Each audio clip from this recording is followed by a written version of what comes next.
dos grandes profesionales y también amigos y conocidos. Por una parte, el general, teniente general Rubén García Servet, y por otra parte, el catedrático de Derecho Internacional de la Universidad de Salamanca, Luis Norberto González Alonso. Van a abordar, yo creo que puedo decirlo sin ofender a nadie, el tema estrella, no del curso, sino del momento en el que nos encontramos, que es todo lo relativo a la política de seguridad y defensa de la Unión Europea.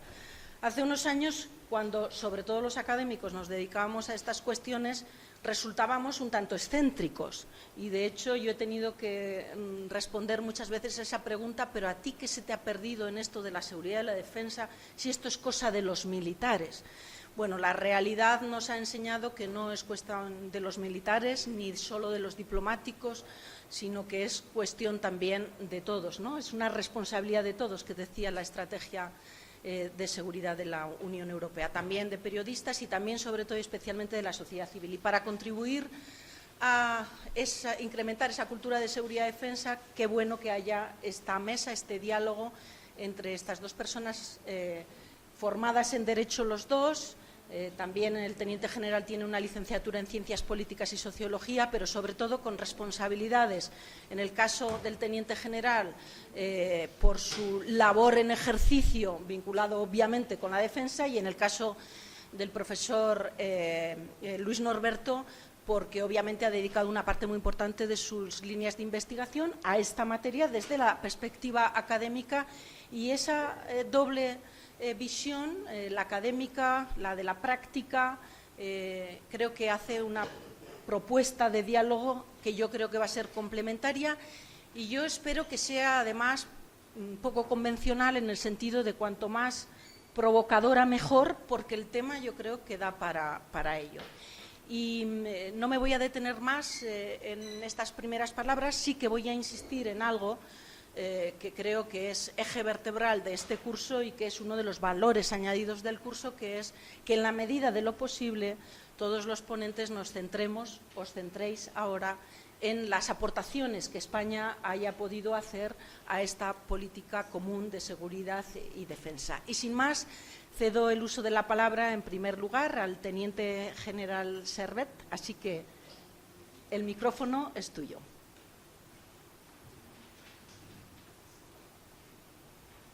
Bueno, muchísimas gracias por la presentación, muchísimas gracias por la asistencia. Muchas gracias, Pachi, porque seguimos en la trinchera.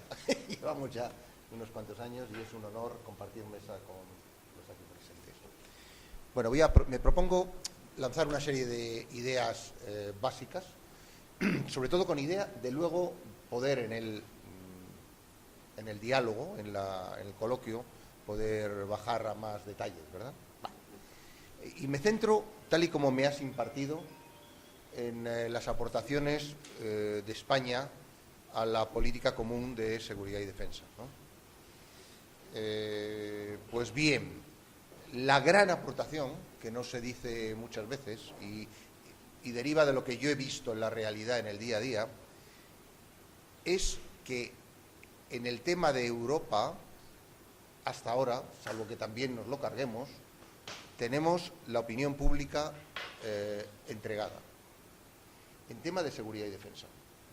En tema de seguridad y defensa.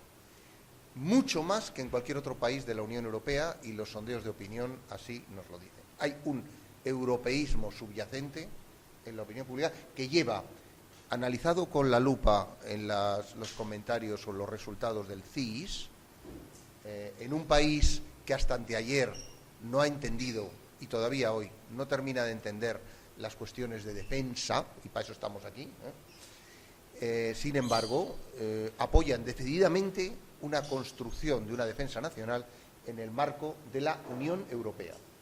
Es el país de la Unión Europea, probablemente el único, o el que más, que apoyaría la creación de un ejército europeo. O sea, las respuestas del CIS son categóricas, ¿vale? Entonces, ¿cuál es la aportación? Bueno, hemos sido motor de esta cuestión y yo creo que nuestra gambaza es poder serlo de una manera decidida, mucho más claro, cara al futuro, ¿vale? Además, en un análisis en el que, desgraciadamente, hasta ahora, los que hemos hablado a las claras y a las bravas de este asunto no hemos triunfado demasiado, hay requisitos objetivos, jurídicos y políticos que deben hacer de España un apoyo firme a la construcción europea en el marco de la defensa. Podemos luego bajar a requisitos, al tema en el debate, pero es verdad que las coberturas del artículo 5 del Tratado de Washington, de Alianza Atlántica, no cubren determinadas partes del territorio nacional, aunque nos pretendan engañar desde el poder de que sí que cubren, no lo cubren. Y ese tema, yo llevo a ese tema dedicado mucho tiempo y en los puestos en los que he ido teniendo, he podido hablar con líderes de países aliados, sobre todo norteamericanos, con los que tengo mucha relación, y es clara su lectura de que no hay apoyo en un caso de artículo 5 en determinadas partes del territorio nacional. Por tanto, la redacción del artículo 42.7, que es la cláusula de asistencia colectiva del marco de la Unión Europea, es una hipótesis de futuro que verdaderamente nos da solución a un problema jurídico y político, que es nuestro problema y es el problema al que vamos a tener que hacer frente en los próximos años, ¿vale? Tenemos dos opciones: una, la que viene derivada de la lógica de las cosas, que es hacer frente individualmente a la amenaza no compartida, y otra, intentar por todos los medios que lo previsto en el 42.7, que es, como digo, la cláusula de asistencia colectiva en el marco de la Unión Europea, funcione indiscutiblemente con todo lo que está en la mano. Por cierto, toda la Unión Europea ha hecho todo lo posible, una vez que esta cláusula fue aprobada en el Tratado de Lisboa y ratificada, para que no tenga validez la cláusula. Se ha hecho todo lo posible. Ha llegado el momento en que, desde luego, desde una perspectiva española... ¿Quién tiene el micrófono? ¿Dónde está el micrófono? Que debe estar moviéndose o eso.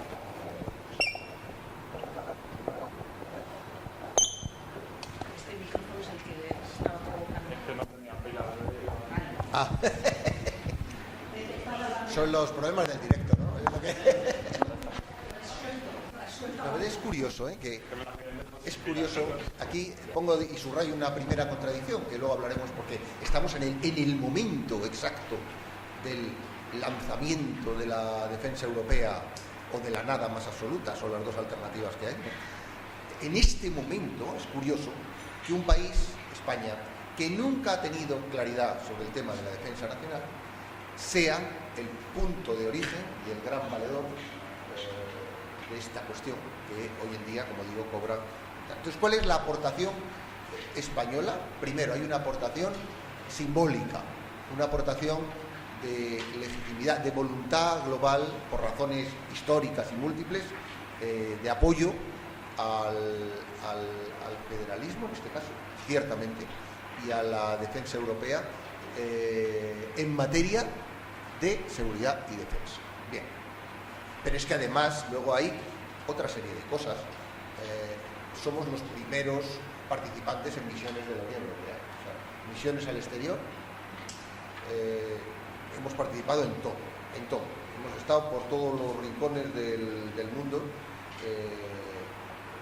en este tipo de misiones, ¿no? Hay una lista enorme, que no voy a aburrir aquí, de misiones en las que hemos participado y en las que seguimos participando con bandera de la Unión Europea, en las cuales la participación española ha sido siempre directa, franca y sin problema ninguno, ¿verdad? Bien es verdad, ya que estamos aquí ya expertos, ¿no? Bien es verdad que, o sea, el hay dos problemas. Primer problema, el gran motor de participación española en misiones en el exterior durante todos estos años, el gran motor, no ha sido el convencimiento o la emoción de participar, sino el tema presupuestario. Imagino que todos los aquí presentes sabéis de lo que estoy hablando. Dado los catastróficos presupuestos de defensa que hemos tenido en estas últimas décadas, no los quiero calificar de justos o insuficientes, ¿no? Catastróficos es la palabra exacta. La manera de financiar el dispositivo de defensa ha sido la participación en misiones a través de los créditos presupuestarios 228, 628, que son los créditos de contingencia, que al final son los que en el fondo han permitido mantener los carros de combate, mantener tal, lo participante y lo no participante, ¿vale? Entonces, cuidado con ese tema, porque eso también hay que tenerlo claro. O sea, una inadecuación del tema presupuestario ha llevado consigo a una ansia y una participación en las misiones exterior. Y hay que decir aquí, cuidadito, que no se nos escape tampoco el detalle, luego podemos profundizar, que los profesionales, ¿vale?, nos gusta muchísimo más participar en misiones de la OTAN que de la Unión Europea, a todos, no hay excepción. Pero no porque nuestro espíritu sea dudosamente europeísta, no, sino porque el sistema de mando y control, desde el nivel político hasta el militar, en la OTAN funciona y en la Unión Europea no funciona. ¿Vale? Así de claro, sin dudar. O sea, es lamentable, y tengo anécdotas que luego podré compartir con todos ustedes. ¿Vale? Bien, pero bueno. Y con todo y con eso, habiendo participado en aproximadamente unas 40 misiones en estos últimos años por todas partes del mundo, ojo, y con buenos resultados, magníficos resultados, hay que decirlo. Bueno, pues ha sido lo de las misiones en el exterior, que ha estado muy bien. En el fondo ha sido una salida lateral para no centrarse en lo importante, que es la propia defensa, ¿vale? Hemos vivido cómodamente instalados en que si nos atacan ya nos defenderán los americanos, haciendo valer el artículo 5 del Tratado de Washington, y por tanto, como la Unión Europea desde el Tratado de Lisboa y antes tiene una ambición de construcción de una política común de seguridad y defensa, nos hemos concentrado en misiones en el exterior que en el fondo suponían una construcción del tema, sin duda, pero sin embargo, en otra parte, huir del querer hacerse cargo de la verdad, que es el capítulo en el que estamos hoy en día.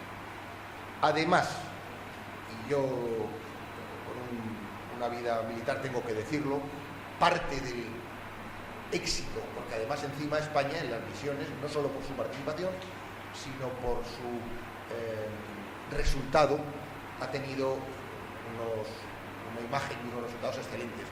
Y eso no es por otra cosa, por la altísima calidad del profesional al que hemos dedicado nuestros sistemas educativos y de formación, con independencia de los vaivenes de opinión pública, y tenemos gente con unas ideas claras y con una formación profesional que llama la atención por ahí fuera. Por tanto, éxito por la participación y éxito por la calidad humana de lo que hemos sacado por ahí por el mundo, y el resultado y el feedback ya a estas alturas lo vemos, ¿vale? Además, por supuesto, de participación en los cuarteles generales, quiero aquí llamar la atención una vez más, aunque pertenece a la OTAN, que España sigue hoy en día liderando todo lo que es la defensa aérea del sur de Europa, incluido el Mar Negro, incluido todo lo que está viendo ahora, que es una guerra, y eso se está llevando desde España, y eso se está llevando bajo mando español brillantemente, ¿vale? Entonces, hay aquí dos niveles. Uno puede ser las discrepancias, insisto, esto es el Centro de Operaciones Aéreas de Torrejón, es de la OTAN, ¿vale?, bajo cadena mando OTAN, pero bajo mando español, y evidentemente ahí hay un nombre que lo tenemos. O sea, nosotros militarmente en tema internacional tenemos un nombre con independencia de los vaivenes políticos y de las percepciones, que ahora no estamos en un momento brillante para nada, ¿vale? Bueno, pues bien, voy a dar ya, aunque he hablado de las aportaciones, ¿vale? Las aportaciones, podía aquí soltar la perorata de las misiones en las que hemos estado, pero me voy a abstener para no aburrir al auditorio. Y me quiero centrar en una cosa que querría que fuera parte del tema, aunque es más mirar a futuro, ¿vale? O sea, autonomía estratégica de la Unión Europea. en materia de seguridad y defensa, en este caso. ¿De qué hablamos y hacia dónde vamos y hacia dónde deberíamos ir? ¿Vale? La primera pregunta aquí, teórica, nosotros como federalistas, ¿autonomía estratégica sí o no? Quizá la decisión ya no es totalmente nuestra, porque hay elementos de la defensa colectiva a raíz del segundo mandato de Trump en los que la alternativa a la autonomía estratégica puede ser la indefensión global. Acabo de publicar un artículo, se lo comentaba antes Apache, sobre el tema de la disuasión nuclear. Imagino que todos tienen claro el concepto de disuasión, si no, luego en el diálogo les cuento los elementos de la disuasión. Pero un elemento esencial es que no puede caber duda para nadie de que si te sacuden, devuelves el golpe. No puede haber duda. Y sin embargo, el presidente Trump ha condicionado la devolución del golpe. Con lo cual, no quiero tampoco ser dramático, ¿no? Pero hay dudas. Hay dudas. Pues ante eso, la única opción posible es Unión Europea. Verdaderamente, no es fervor europeísta, es objetivamente. Y es autonomía estratégica con todas sus condiciones. Y, sin embargo, no estamos ahí. No estamos ahí. Y, sin embargo, en los sesudos debates, pues sigue habiendo acuerdo político, pero en la práctica, nada. Pero nada, ni desde un punto de vista conceptual. Y aquí voy a la provocación más absoluta, que para eso me pagáis. En tema de seguridad y defensa, mínimo hay 3 requisitos para que haya autonomía estratégica. Mínimo. 1. Mando y control europeo, es decir, capacidad de actuar todos de la mano bajo un mando político, estratégico, europeo. Para lo cual, que nadie nos engañe, no hay otra salida que construir un cuartel general estratégico de la Unión Europea, paralelo al que tenemos de la OTAN. Es una cosa imprescindible, difícil políticamente y caro. Segundo, 0 autonomía estratégica mientras no haya una capacidad de respuesta nuclear europea. No francesa, no británica, en todo caso, porque no es europea. No francesa, europea. No hay, o sea, la superficialidad de afirmar que vamos a ser estratégicamente autónomos, pero en caso de un problema nuclear que nos defiendan los Estados Unidos, por cierto, pagándolo el contribuyente de Massachusetts, me parece de una incoherencia que hay que hacérselo mirar, ¿vale? Hay otra opción, porque somos democracias, podemos decidir que si nos amenazan nuclearmente nos rendimos. Cabe esa posibilidad. Pero en un mundo de disuasión nuclear, teniendo enfrente, nos guste más o menos, teniendo enfrente a la primera potencia nuclear del mundo, o tenemos una disuasión nuclear europea, o no somos estratégicamente autónomos, ¿vale? Y eso es carísimo. Tercer requisito, sin el cual no habrá autonomía estratégica en defensa. Necesitamos una industria de defensa autónoma. No es una disyuntiva de compro fuera un poco, ¿no? O sea, tenemos que hacer un plan y de verdad ser dueños de las tecnologías, de los instrumentos de poder. Se está haciendo cosas de esas, hay voluntad desde el punto de vista de la Unión Europea, falta camino. Y tercera vez que digo, en los 3 requisitos, y eso es carísimo. Bien, pues bien, y termino aquí con una provocación mayúscula, con tu permiso, ¿vale? El que diga que todo esto se paga con un 2% del PIB es que no ha estudiado, no sabe lo que está hablando, o no se cree la autonomía europea, o no se cree. Todo esto, señores, cuesta dinero. Y el problema, me temo que el problema, es que hemos pasado de una voluntad política, ¿verdad?, de la Unión Europea, es decir, bueno, sería bueno, a una necesidad de seguridad. Porque, y lo creo sinceramente, y lo demuestro en un libro que estoy escribiendo ahora, o somos de verdad autónomos hoy en día en tema de seguridad y defensa, o estamos legando a nuestras generaciones que vienen detrás un escenario de falta de seguridad, porque no tenemos seguridad de que en caso de problemas serios vayamos a ser defendidos. Muchas gracias.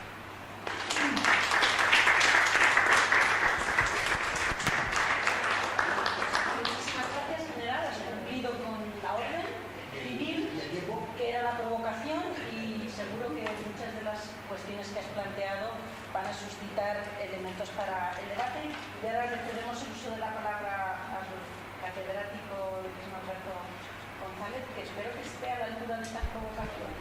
Procuraremos. Bien, muchas gracias, Mariola, por tu amable presentación. Y muchas gracias a Fernando y a Pachi por la invitación para estar aquí esta mañana y compartir, si me permitís, con vosotros algunas reflexiones sobre las aportaciones de España a esta faceta específica del proceso de construcción europea, que es la política de seguridad y defensa. Es desde luego un lujo compartir la sesión con el general García Servet y con Mariola. A mí me ha pasado un poco igual que a Mariola, porque yo creo que los dos empezamos a interesarnos por estos temas hace ya un tiempo.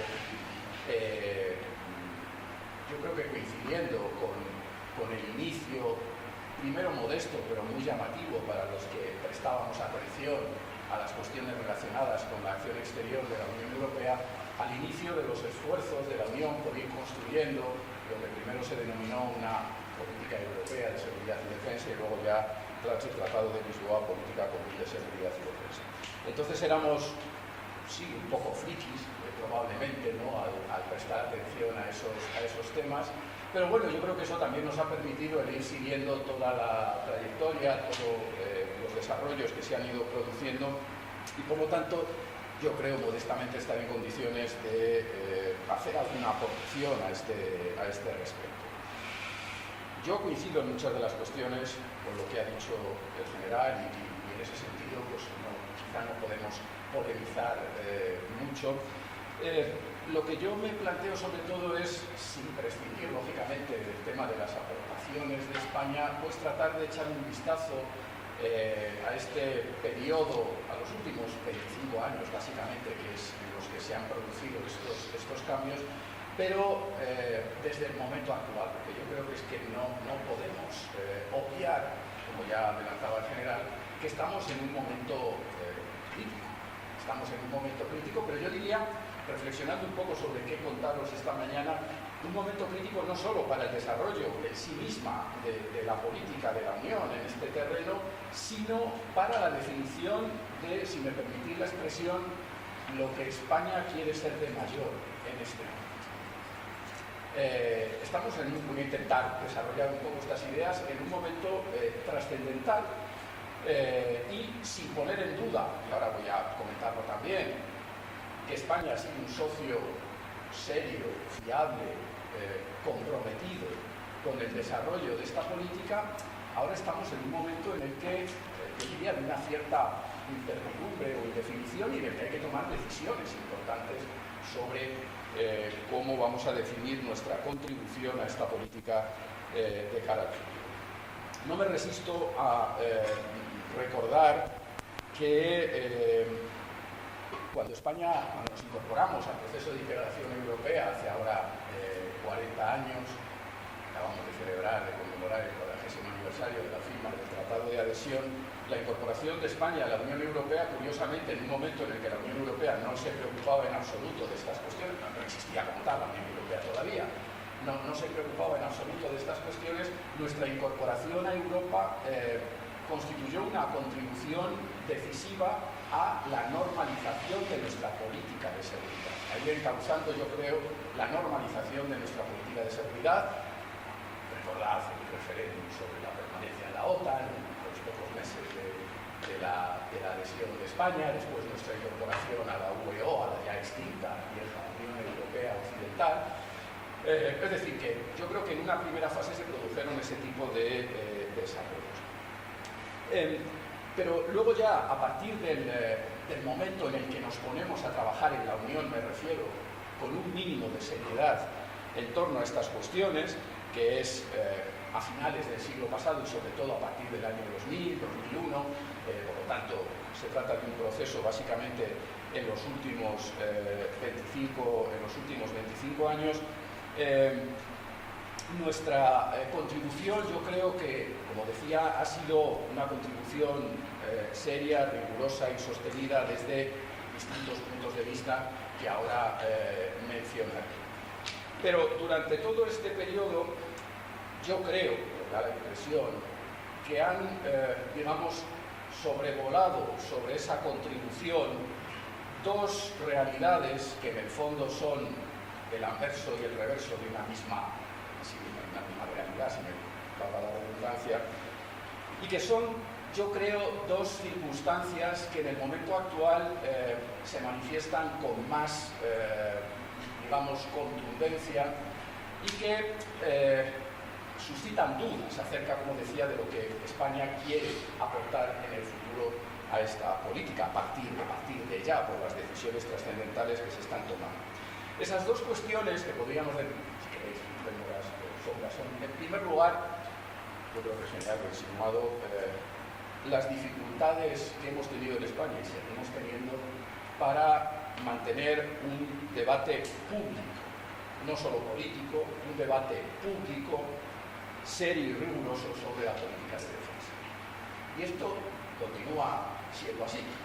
Y por otro lado, lógicamente, el tema presupuestario, el escaso margen de maniobra presupuestario que hemos tenido a lo largo de toda esta etapa, con independencia de los gobiernos que se han ido sucediendo en el poder, el escaso margen presupuestario para reforzar esta política. Estos dos problemas, digamos, durante mucho tiempo se han podido soslayar sin demasiadas dificultades y eso nos ha permitido contribuir de una manera, lo decía el general también, yo creo que destacada al desarrollo de esta política. Porque hacer esas contribuciones no nos exigía, digamos,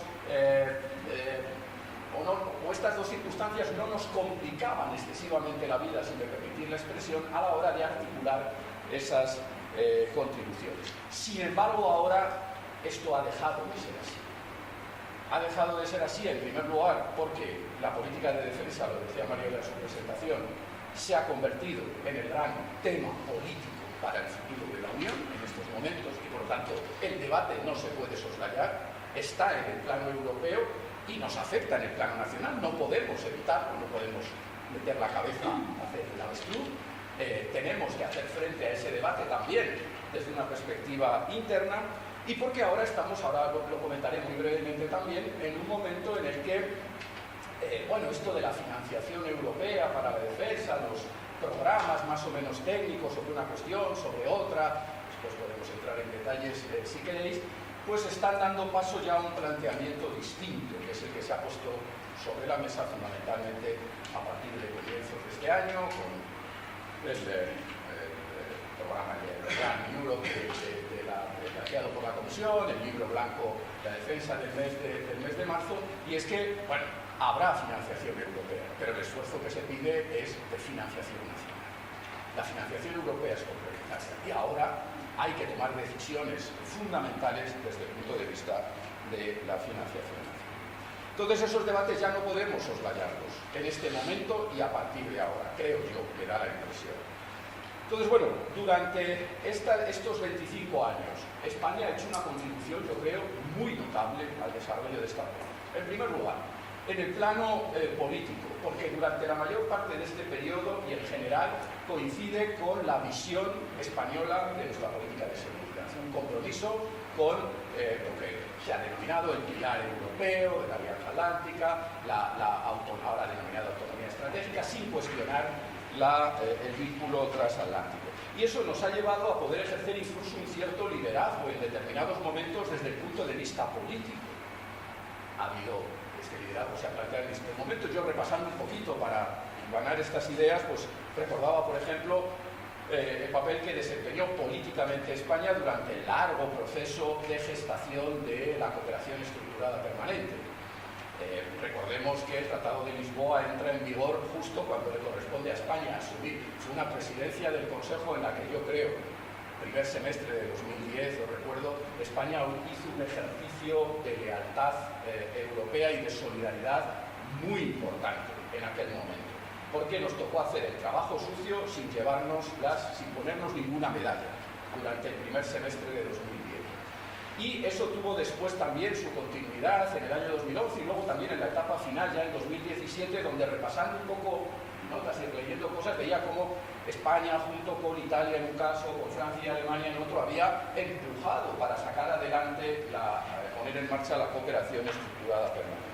Como ejemplo, en el plano operativo, lo decía el general, nos hemos implicado en infinidad de misiones. Es verdad que él lo ve desde la perspectiva interna y nos explica también otro tipo de motivaciones, pero yo creo que España ha sido un contribuyente serio, fiable y leal a las misiones de la Unión Europea. Incluso cuando se ha tratado de misiones no como las que hacemos fundamentalmente ahora de entrenamiento, etcétera, sino misiones con un componente, digamos, operativo más importante. Me venía a la mente, por ejemplo, en aquellos primeros años, pues en 2006, por ejemplo, la contribución de España a la EUFOR en la República Democrática del Congo, creo que fueron 125, 130, 150, no recuerdo exactamente, creo que era el escenario sobre todo, donde hubo que intervenir, porque la cosa se puso fea en Kinshasa con el asalto al Palacio Presidencial, etcétera, y nos tocó a las Fuerzas Armadas Españolas, que lógicamente le tocó intervenir. Esto ha ocurrido en otras muchas ocasiones. Es verdad que en algún momento, lo estamos viendo ahora, por ejemplo, en la misión de entrenamiento de las fuerzas ucranianas, por volver a un poco a donde, bueno, pues ya hasta 7.000, creo, soldados ucranianos se han recibido formación, entrenamiento en España, en bases de España. Y además, porque obviamente no tengo tiempo para entrar en más detalle, después podemos hacerlo durante el debate, yo creo que hemos demostrado también desde otra perspectiva que estamos en condiciones de desenvolvernos bien en lo que hasta ahora han sido estos desarrollos, que son relevantes, pero comparados con lo que se plantea ahora son modestos. Me refiero a la participación de operadores españoles, por ejemplo, en el Fondo Europeo de Defensa, un reciente informe del Instituto Elcano haciendo caso de todas estas cuestiones. Únicamente Francia ha estado por delante de nosotros, estamos por delante de Alemania, de Italia, en cuanto a la implicación de empresas españolas, de operadores españoles en esos proyectos, incluso también con todas sus deficiencias en los proyectos PESCO, que son distintos, de una naturaleza distinta, pero donde también ha habido una presencia española muy relevante.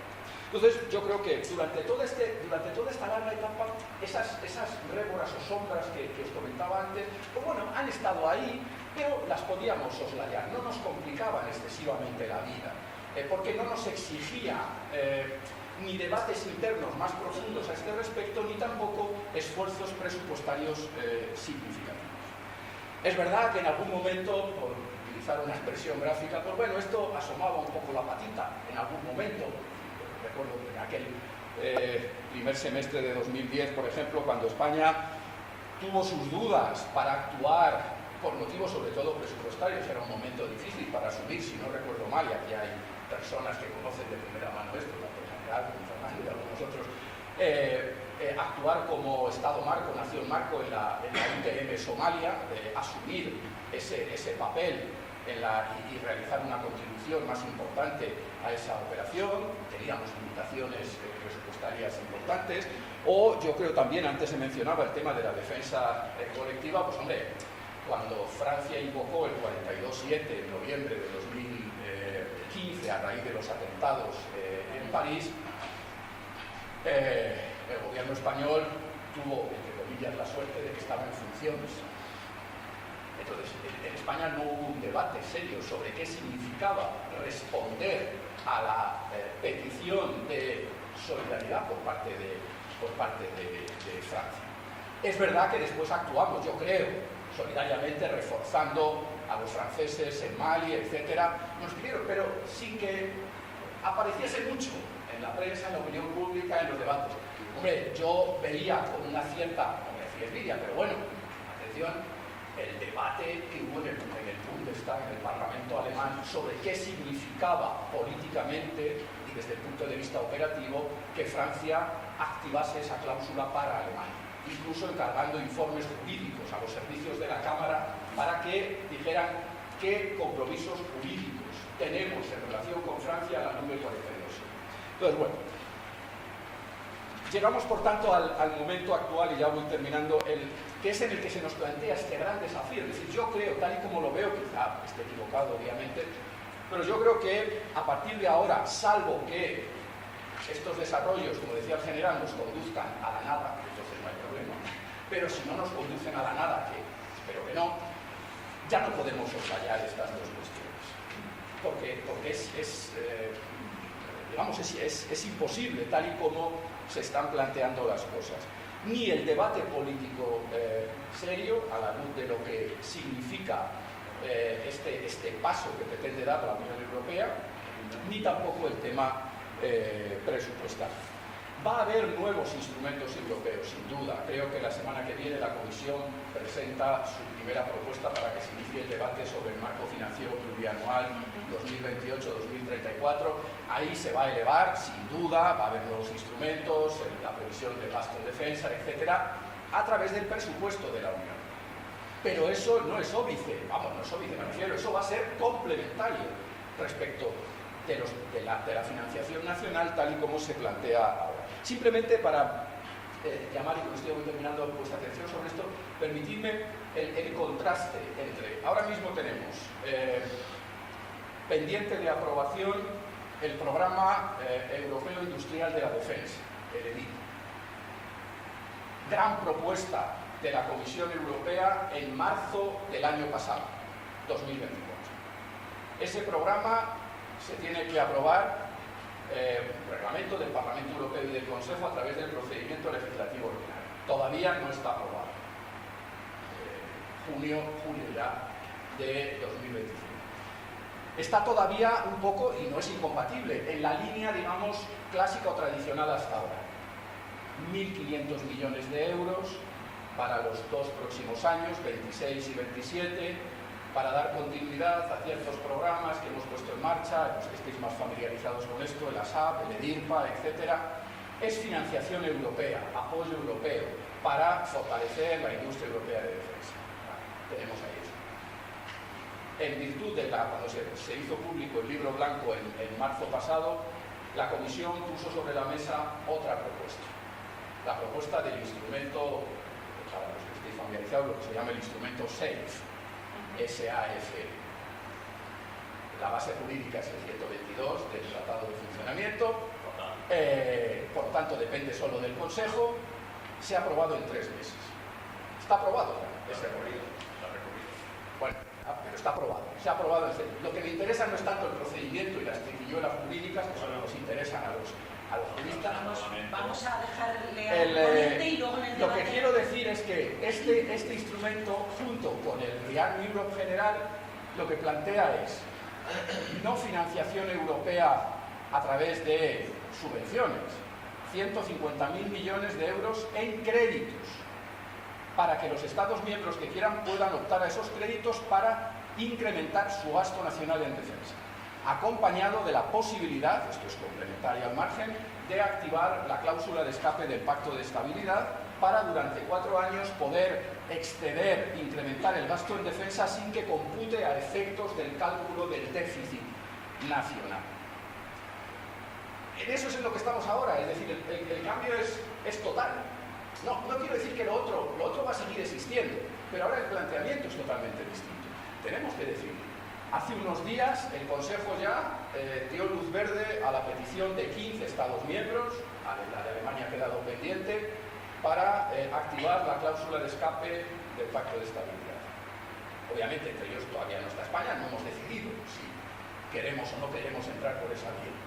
Hay también un gran número de Estados miembros que nada más de entrar en vigor el SAFE han empezado a plantear sus peticiones para la obtención de este tipo de créditos en condiciones obviamente ventajosas, etcétera, pero que son créditos que hay que devolver para incrementar el gasto en defensa en los próximos años. Eso obliga también a presentar a finales de este año un plan estratégico a la Comisión sobre para qué queremos esos recursos, en qué vamos a gastarlos, etcétera. Entonces, como veis, hay un cambio. En estos momentos estamos en un momento crítico desde esta perspectiva en el que, desde mi punto de vista, ya no podemos soslayar esos dos aspectos o elementos que durante mucho tiempo no han entorpecido o dificultado excesivamente nuestra contribución destacada, rigurosa, sensata a los desarrollos de la política común de seguridad y defensa. Por lo tanto, este es el momento en el que nos encontramos. Obviamente yo no tengo respuestas para qué va a pasar ni por dónde vamos a avanzar, pero realmente, tal y como lo veo yo, es un momento decisivo, crítico, para que decidamos políticamente qué es lo que o cuál queremos que sea nuestra contribución en los próximos años a la política común de seguridad y defensa de la Unión Europea. Y ya, bueno, por terminar también, como provocó el general, pues bueno, el denominado Plan Industrial y Tecnológico para la Seguridad y la Defensa que el Gobierno aprobó en abril de este año, pues bueno, no da respuestas a estas cuestiones que yo he planteado, o al menos es lo que a mí me parece. Muchas gracias por esta.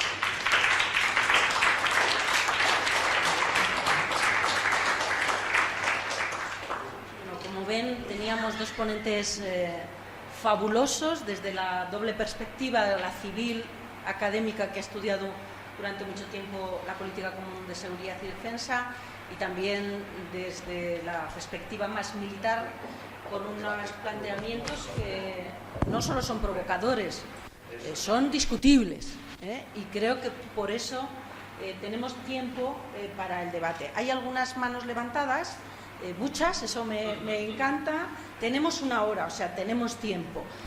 Lo que voy a hacer es un poco abusar de mi condición de moderadora para hacer simplemente un pequeño resumen de 2 o 3 puntos que creo que han quedado claros.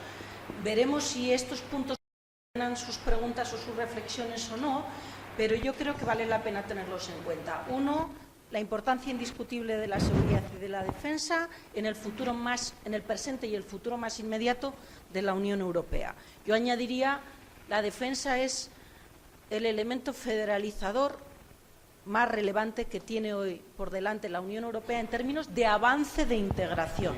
Ojalá no lo desaprovechemos. Segundo elemento, la seguridad y la defensa no se puede avanzar sin la complicidad de la ciudadanía.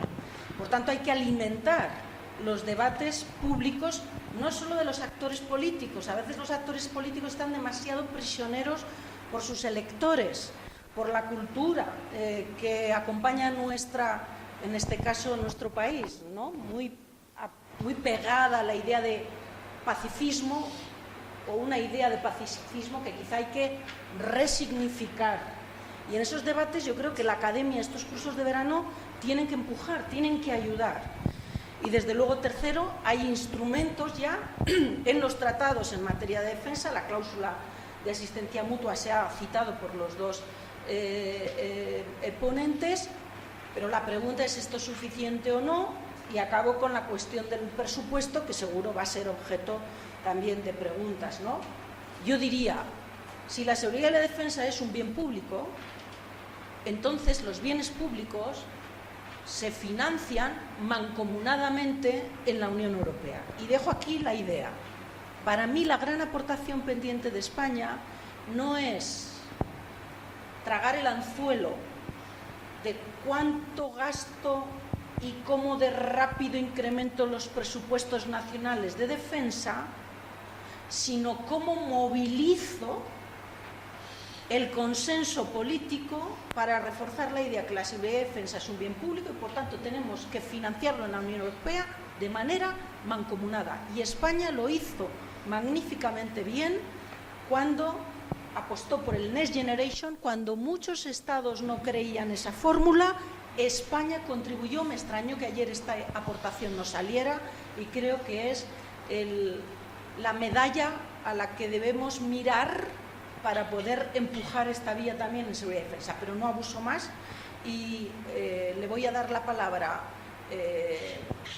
quizá al director del curso, por ser director del curso, permitidme este ejercicio casi de nepotismo, y luego a todo el público que se... Adelante, Pachi. Yo creo que es mejor sin este aparato. Venga. Porque ayer hacía grandes ecos. Es que para que graben tienes que... Para que graben. En todo caso, sí que igual, si nos ponemos en pie, igual ayudamos con... no lo sé, y si facilita eso. Bien. Yo tenía dos cuestiones, una para cada uno. ¿Se oye bien o es que está apagado? No, está bien. Está bien, está bien. Pues no se oye en eco, ¿no? Bueno, en primer lugar, felicitarles a los dos y a la moderadora que también ha puesto algo de su forma de ver el tema. Yo, al general Servet, con el que he venido aprendiendo mucho en los últimos, yo creo que 20 años, sobre todo, yo aprendí bien claro el tema de la importancia del artículo 42.7, de que Europa se convierte en una alianza defensiva, con un instrumento que, como bien has explicado, me parece que tú, no funcionó. Pero no funcionó porque hay que dar más pasos. Entonces, y también aprendí bien, aunque ya creo que lo sabía, pero hasta la saciedad, que con la Alianza Atlántica no estábamos cubiertos en Ceuta y Melilla, aunque él no ha dicho las palabras, pero lo digo yo.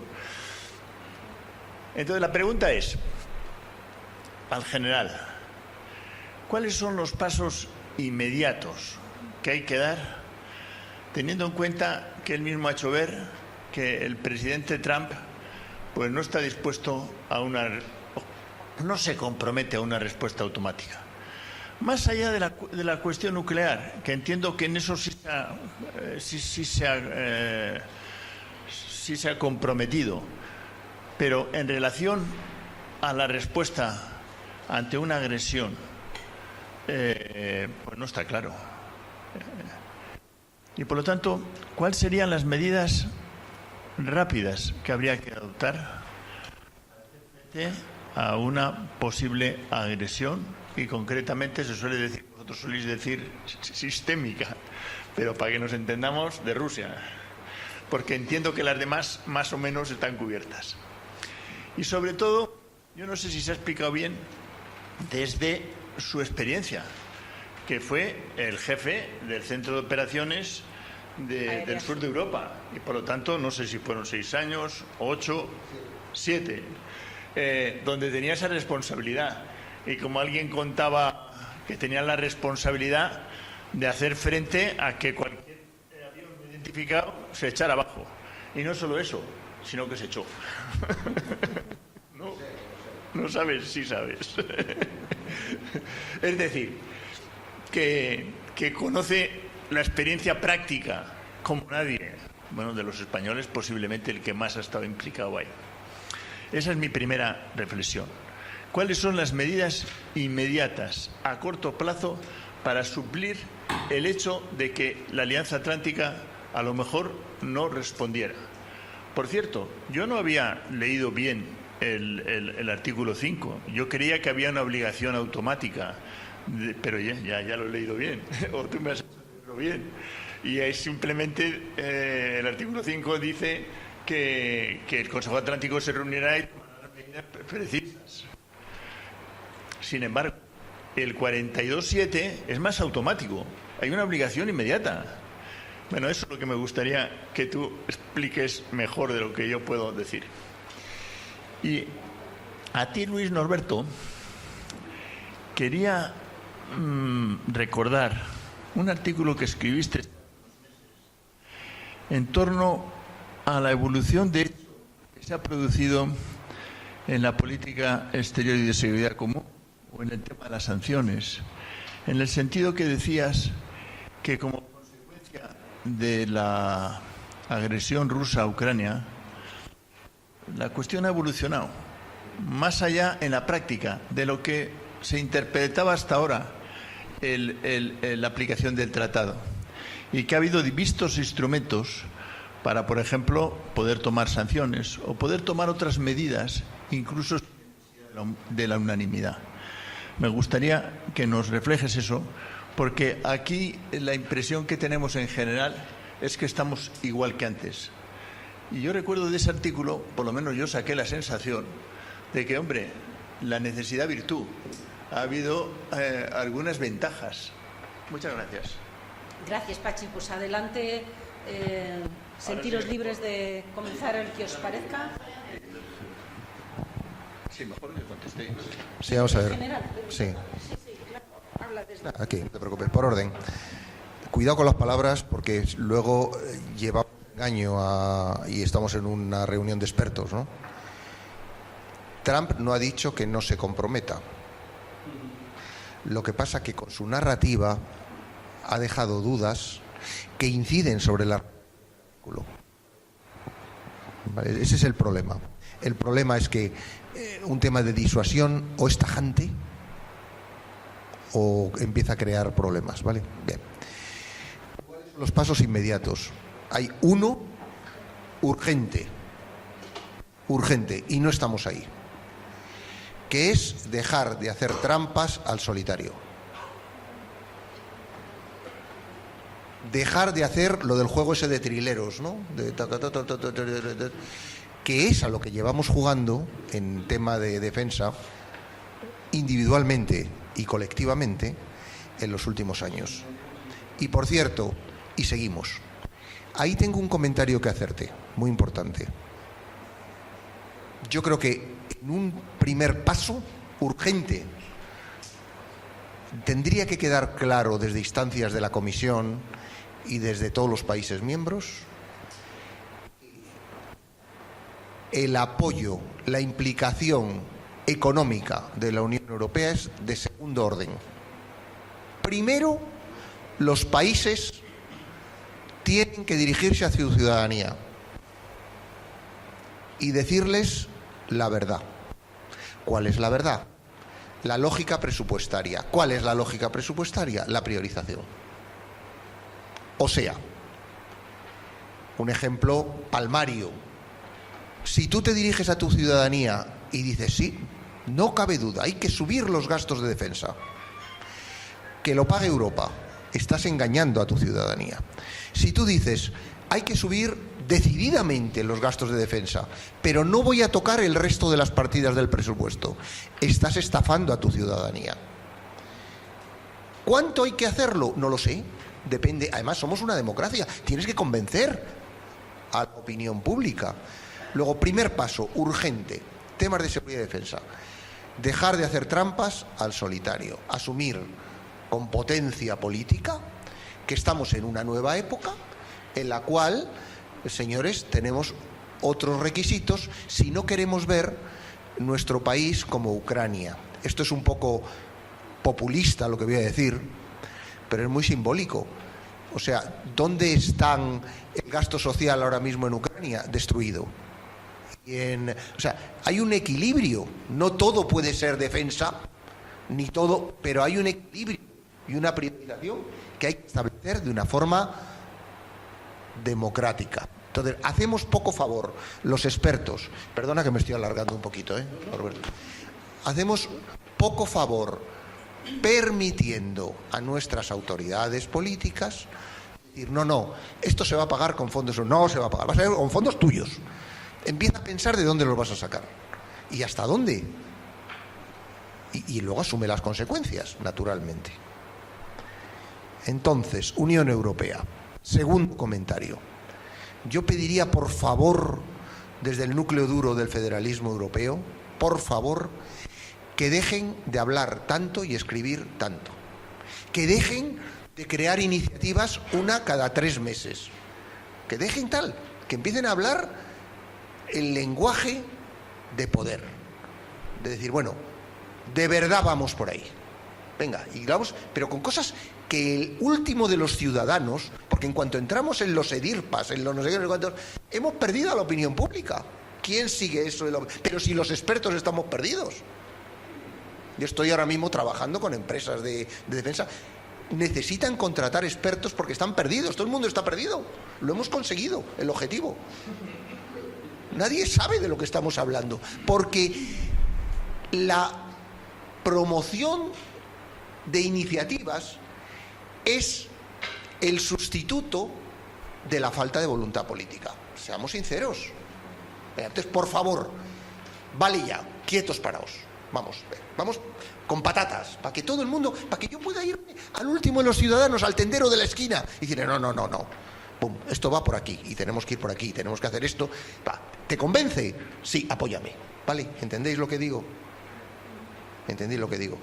Pero no estamos de acuerdo. Bien, vale, bueno, bien, lo puedo entender. Esto es... La resolución del Parlamento contundente, en donde dice que hay que aumentar los gastos de defensa, y especialmente los de la Unión.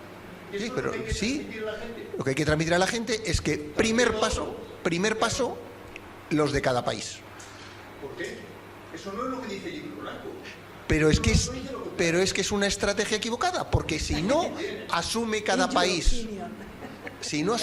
país, Pachi, el tema, para el político es muy cómodo decir, no, yo no toco nada, me lo solucionan en la Unión Europea, que es falso, porque al final la Unión Europea lo pagas tú, ¿no? Pero es una manera de quitarse de en medio de la decisión. Bueno, ya está. Esa es mi opinión, y así la explico. Bueno, un segundito, Luis. Sí. Para esto sirve un curso de verano, para poner ideas en juego y a debatir. Adelante. Bien, voy a intentar ser breve. Como Pachi y yo nos conocemos desollados desde hace muchos años, yo sé lo que quiere decir Pachi con su pregunta. Lo que me quiere decir Pachi con su pregunta es que he sido quizá, o he transmitido quizá una idea. No era mi intención. Y por eso recuerda un artículo mío de hace unos años en el que yo hablaba de, entre interrogantes, la epifanía de la política exterior y de seguridad común de la Unión en general, no solo de los temas de defensa, en relación con la cuestión de Ucrania. Y es cierto, yo ahí, es verdad que lo planteaba entre interrogantes, porque siempre los académicos pues, nos planteamos preguntas y luego damos medio respuestas, siempre muy matizadas. Y entonces ahí hablaba sobre esas cuestiones y veía cómo cuando a la Unión Europea se le había puesto a prueba como nunca antes desde el punto de vista de su política exterior y de seguridad, las respuestas habían ido mucho más allá de lo que objetivamente o aparentemente uno podría esperar. Y es cierto, y yo me mantengo en eso. Y yo creo que eso también en parte es trasladable al ámbito de la defensa. Lo que pasa es que, bueno, yo me he centrado en hablar un poquito, sobre todo porque me parecía lo más relevante quizá, en lugar de meterme en berenjenales de las siglas, etcétera, programas aquí y allá, de cómo veo el momento en el que nos encontramos. Y por supuesto es así, es decir, han pasado cosas que probablemente no podíamos sospechar los que llevábamos estudiando esto desde hace mucho tiempo en cuanto a desarrollo. Es decir, el protagonismo que tiene ahora mismo la Comisión en los temas de defensa hace 10 años era inimaginable. Aparte del comisario de defensa, pero aparte, es decir, en la gestión, la iniciativa, cómo se está convirtiendo en el motor de todo esto y lo que está a través de estos nuevos programas, etcétera, manejando. Es decir, hay cambios muy relevantes. Pero aquí nos encontramos, y con esto yo creo que contesto un poco también, o enlazo con el tema, es verdad, tenemos una sopa de letras, de siglas, pero eso es la expresión de nuestras, digamos, de las limitaciones que tenemos. Y permitidme, y yo creo que no peco de corporativismo, de las limitaciones jurídicas que tenemos. Es decir, la Unión Europea está luchando, las instituciones y los Estados miembros estamos luchando para exprimir al máximo las posibilidades que nos ofrece el marco jurídico, que está sobrepasado por las circunstancias. Llevamos hablando de reforma, pero claro, pero no hay mimbres para reformar los tratados. Es decir, ahora plantear, y va a haber novedades importantes, seguro, y un incremento del gasto europeo a través de programas europeos para los próximos años. Pero claro, lo que estamos haciendo es exprimiendo al máximo, y no quiero entrar en aburriros con detalles, disposiciones de los tratados que aparentemente no nos permiten hacer lo que estamos haciendo. Y las estamos estirando todo lo que podemos. Por eso Domenech me decía, el 122, fuera el 122. O me criticabas que sí, en este caso me refiero, en este caso, claro, porque el 122 no estaba en principio previsto para esto. Para esto, y lo estamos utilizando, ¿por qué? Pues porque no tenemos herramientas jurídicas. Y es que las instituciones de la Unión no pueden hacer lo que les dé la gana, si me permitís la expresión.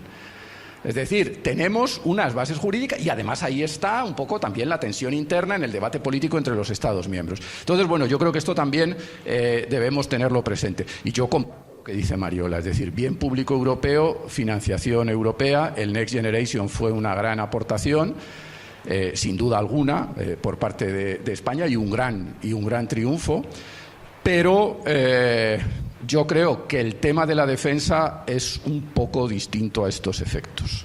Nos va a costar mucho más sacar adelante ese tipo de propuestas tal y como se plantean. Yo creo que eso tiene que ir acompañado de decisiones nacionales, como están haciendo otros Estados miembros.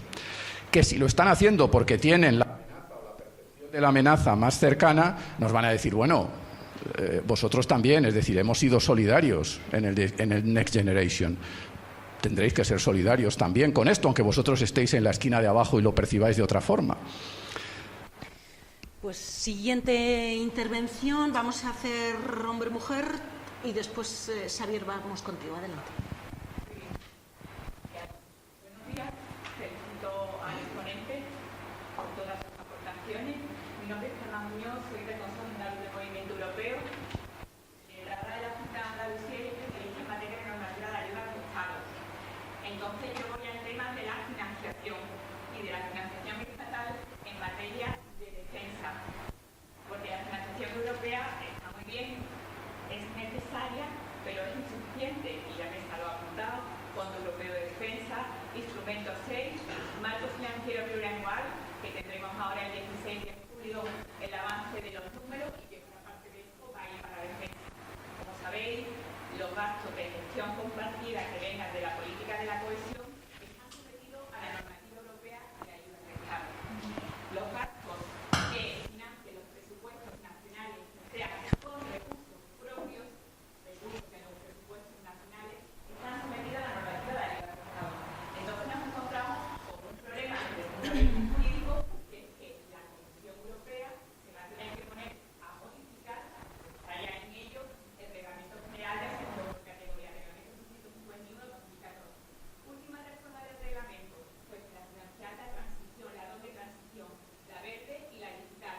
Ahí se han modificado muchos artículos de este reglamento para hacer posible que los Estados podamos financiar las tecnologías verdes, podamos financiar la tecnología digital, pero financiar los gastos de defensa, como digo, todo lo que no sea financiado con fondos de la Unión Europea, gestionados centralmente por la Unión Europea, necesitan someterse a la normativa de ayuda al Estado. Y esto exige una reforma del Reglamento General de Asesor por la Cohesión. Esta era una reflexión y luego una pregunta al teniente general que ha dejado ya apuntado que el artículo 5 no cubre todo el territorio nacional. ¿Nos puede ilustrar sobre qué parte se harían fuera? Ceuta y Melilla, ¿no? Ceuta y Melilla, sí.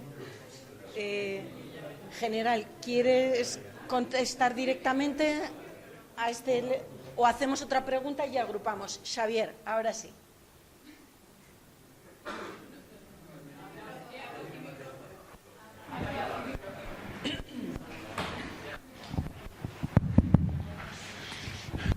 Un complemento a la intervención del general que me ha interesado muchísimo, y es que él ha dicho desde la perspectiva militar que las misiones internacionales de España han contribuido, dijéramos, a colateralizar o desviar la atención del gasto presupuestario directo en fin, del gasto militar en esto, ¿no? Hay otro aspecto importante en que creo que han contribuido, es en la digestión por parte de la opinión pública del papel de ejército que se ha transformado desde la transición de una forma muy sistemática. Teníamos un ejército que prioritariamente, para un lado o para otro, digamos, históricamente se había dedicado a matar a españoles y entonces ha optado por otras misiones, las misiones Petersberg, etc. Directamente con la participación española en la KFOR en Kosovo, que hizo un trabajo maravilloso, o podemos comparar los cascos azules en el Líbano españoles con el papel repugnante de los cascos azules en Holanda, país y partido que estaba en el gobierno, por cierto, del que el secretario general de la OTAN, digamos, que tantas lecciones nos da, digamos, hicieron una espantada significativa que provocó un genocidio según el Tribunal Penal Internacional para los crímenes de la ex Yugoslavia. Por tanto, el papel un poco para esa digestión de una sociedad que se había vuelto muy recelosa hacia el papel del ejército, creo que ha cambiado de una forma muy significativa porque ha aportado, digamos, una dimensión internacional y una dimensión de paz y no, dijéramos, de represión interna. Creo que eso es muy, muy, muy importante y hay que conservarlo porque si no, digamos, a la hora de elegir cañones o mantequilla, digamos, la gente dirá mantequilla, es decir, educación, sanidad y menos cañones, ¿no? La segunda cuestión es lo de el porcentaje. El porcentaje es una estafa. Todo es una estafa. Porque depende si en el porcentaje, digamos, compromiso nuclear, digamos, ni el 2, ni el 5, ni el 10.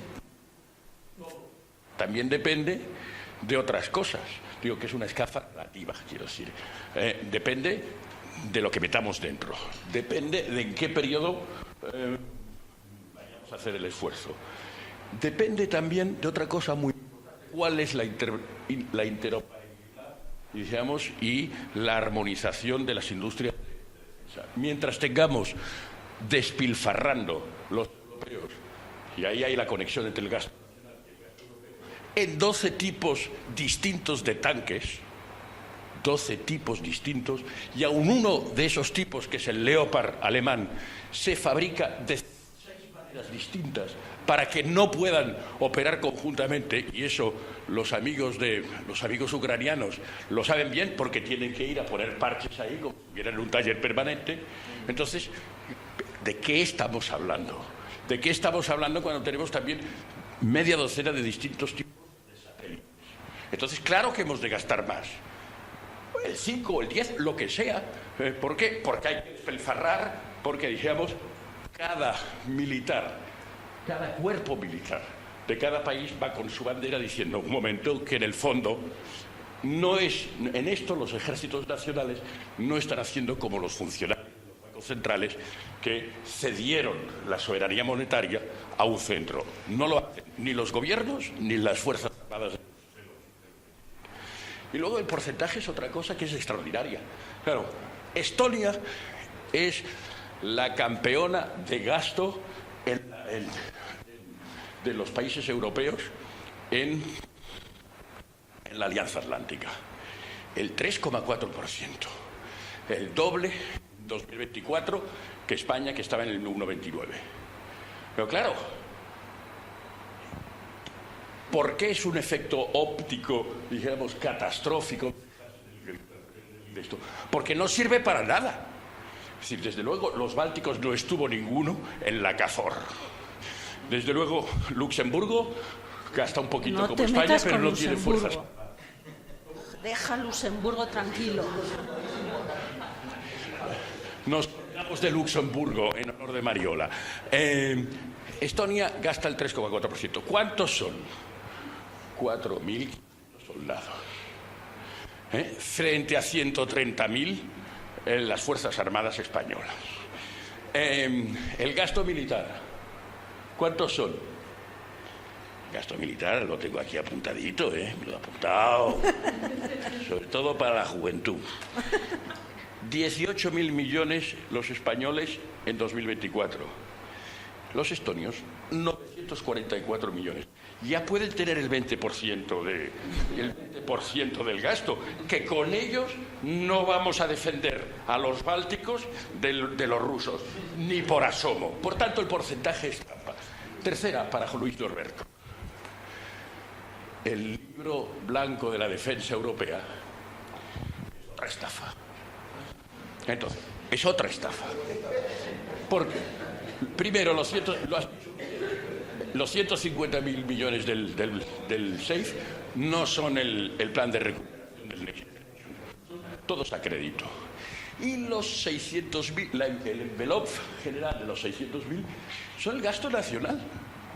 Y estos no están condicionados como el SAFE al gasto en armamento europeo o en la industria europea, digamos, armamento en el sentido más genérico.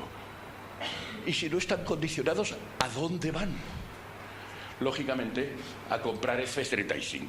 Si compramos F-35 tampoco podemos hacer nada porque necesitamos el permiso del Pentágono para despegar cada vez que se mueven un F-35 y así con la mayor parte de las norteamericanas.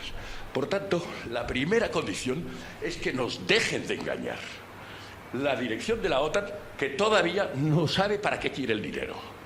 La señora von der Leyen, porque nos está vendiendo, dijéramos, zanahorias como si fueran almendras. Y esa es la explicación que tampoco dan los gobiernos, no solo las instituciones. Los gobiernos tampoco. Pero claro, hay unos que dicen al menos el 2%, otros dicen 2,1, dice uno. Pero el otro no sabe, no contesta. Porque primero no sabe inglés y después no sabe contar. Para los jóvenes... No, aplaudan. Para los jóvenes, Xavier es periodista y hay que leerlo en El País, porque es un referente. Bueno, adelante. Xavier tenía el micrófono. Bueno, primero creo que la pregunta de Palma es más, a lo mejor, dirigida. En concreto, el reglamento que mencionas, no lo sé, pero bueno, yo creo que la respuesta a tu pregunta quizá puedas encontrarla en una propuesta de estas que se llama, bueno, la propia Comisión la llama Omnibus, Defense Readiness Omnibus, que presentó la Comisión el 17 de junio y donde va un paquete de medidas que van a modificar legislación europea en distintos ámbitos. Y entre ellos, genéricamente, hay un apartado que dice clarificar la aplicación de las normas existentes en relación con la defensa en materia de competencia y legislación medioambiental. Yo creo que ahí no he tenido tiempo de verlo con detalle, pero creo que ahí puede ir algo sobre esto. Y luego, en relación con las observaciones de Xavier, claro, yo no he podido decirlo, pero yo estoy de acuerdo contigo en eso. Es decir, vamos a ver, el debate, pero es que eso forma parte del debate público. Es decir, el porcentaje. Y porque Trump se levante un día y le dé la ventolera de, no, el 5 no, el 7 o el 6. Vamos a ver, que no se trata de porcentajes, pero eso forma parte. Claro, es que un debate basado solo en que el gasto en defensa tiene que ser, claro, la gente no entiende, lógicamente, porque el ciudadano medio, ciudadana media, es absolutamente, yo creo, en nuestro país, muy razonable. Y si las cosas se presentan de una forma razonable, pues las entiende. Y efectivamente no se trata de alcanzar un porcentaje porque haya que alcanzarlo. Es de ver qué necesitamos, qué recursos financieros necesitamos para alcanzar esos objetivos y cómo podemos conseguirlos en clave europea. Y a mí también, y Pachi te podrá decir que tuvimos un debate relativamente acalorado, porque suelen ser debates muy pacíficos, en la Comisión Ejecutiva del Movimiento Europeo hace unos meses, en el que estuvimos hablando de eso justo cuando von der Leyen había salido con el Rearm Europe y los 800.000 millones de euros y tal. claro, pues es verdad. A mí yo también dije eso. Digo, bueno, 800.000, ¿por qué? Digo, porque primero lo había dicho Draghi en su informe, que también hacían falta 800.000 para la competitividad. Entonces, 800.000. En lo que tenemos que ver es en qué y para qué. Y entonces, ahí es donde, efectivamente... Pero claro, había que salir a plantear el asunto, yo creo, me da la impresión. Y a mí, yo también dije en otro seminario que tuvimos, yo creo que Mercedes estaba, y Fernando también, que a mi modo de ver, cuando acababa de salir el libro blanco en una primera lectura, yo dije allí, a finales de marzo, yo creo que a este libro blanco le falta un hervor. Fue un poco la expresión que utilicé, siendo más comedido que tú probablemente. Entonces, claro, ese es el debate. Pero de eso tenemos que hablar. De eso es de lo que tenemos que hablar. Y de decir, y no, permíteme la expresión también, y permíteme y no engañar a la gente por otras vías. Y me quedo ahí. Bien. General. Bueno, interesantes preguntas. Vamos a matizar algunas cuestiones. Primero, la primera pregunta. Artículo 6 del Tratado de la OTAN, del Tratado de Washington, de la OTAN. Ahí pone textualmente la cobertura. Ya está. Se lo lee, lo tiene en internet y ya está. Sí, temas de ayudas de Estado, deuda, pero en segundo plano. O sea, tenemos que poner a nuestros gobernantes ante su realidad y, por tanto, primero, análisis interno de presupuestación y luego deuda, vamos a gastos comunes en la Unión Europea y vamos a otras cosas. Pero lo primero, el mundo ha cambiado, hay que repriorizar las prioridades, no porque se le ocurra al político, sino hay que convencer a la ciudadanía que eso es así y por ahí vamos. Y en ese tema, en la disyuntiva, y ya me paso a la segunda pregunta, de mantequilla o cañones, la decisión es de la gente que está sentada en la calle, asumiendo los riesgos derivados de no hacer... Hay que asumirlos, No vale eso de decir, engañar, decir, no asumes ningún riesgo, pero tampoco hay que invertir en defensa. Bueno, luego te lo comerás, ¿vale? Entonces, el tema, totalmente de acuerdo, ha tenido un factor cara al público las misiones en el exterior de imagen de Fuerzas Armadas, no sé qué, que nosotros conocemos. Hemos invertido una locura de esfuerzo en la formación de nuestra gente, en valores, y luego eso en el terreno, efectivamente, como ha testimoniado, se nota. Bien, vamos al tema duro. El porcentaje es una estafa. Bueno, es el resultado de la ecuación. O sea, es que no está bien planteada la ecuación. Tú no puedes poner el resultado de la ecuación en términos económicos, hay más cosas, antes de explicar y analizar.